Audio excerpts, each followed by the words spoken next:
Depuis 2011, l'or a perdu près de 40% de sa valeur. Pour Kinross, les coûts de production du site de Tasiast sont aujourd'hui trop élevés pour que la mine reste rentable. Raphaël Sour, directeur Afrique de la communication chez Kinross. Le gisement aurifère est difficile à exploiter. Il nous faut creuser plus profondément pour trouver un minerai dur à traiter et donc qui ralentit la capacité de traitement de notre usine. En plus de ça, nous avons des coûts élevés de main-d'œuvre et de logistique. Tasiast, ça se trouve dans une zone désertique, donc on réduit les coûts liés à la main-d'œuvre expatriée. On est en train également de réduire les budgets de fonctionnement des différents services.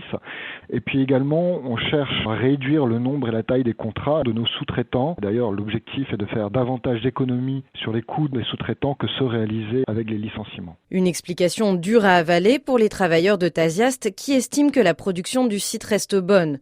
Leur incompréhension est d'autant plus grande qu'ils voient des employés contractuels remplacer ceux qui ont été licenciés, d'après ce délégué syndical qui préfère rester anonyme. Ils continuent à licencier les gens et re-embaucher les contractuels. Maintenant, actuellement, à Tasiast, il y a 2 fois plus de contractuels que de gens embauchés. On travaille à temps plein dans le contrat avec un sous-traitant. Nous, on produit très bien. Il y a de l'or chaque jour dans nos usines. Si on doit diminuer les gens parce que le prix de l'or a chuté, ça veut dire qu'on va continuer à diminuer le personnel jusqu'à la fin et puis un jour, l'usine va fermer. Pour le moment, Kinross assure que le site de Tasiast n'est pas menacé. Pour Didier Julienne, consultant en matières premières, se débarrasser de la mine maintenant serait d'ailleurs une erreur. Il ne faut pas vendre une mine lorsque les cours sont au plus bas. C'est le meilleur moyen de faire une mauvaise affaire. Il faut conserver, mettre sous cocon, attendre que les prix remontent et à ce moment-là, on peut réouvrir la mine. Si les prix sont trop bas, les mines les moins économiques ferment même temporairement. Ça va donc réduire la production et toute réduction de production provoque une remontée des cours. Ce sont tout simplement des cycles économiques. Donc là, ce que fait Kinross, c'est classique. C'est de la bonne gestion de bons pères de famille qui, voyant une activité qui n'est plus du tout rentable, décident de la mettre sous cocon.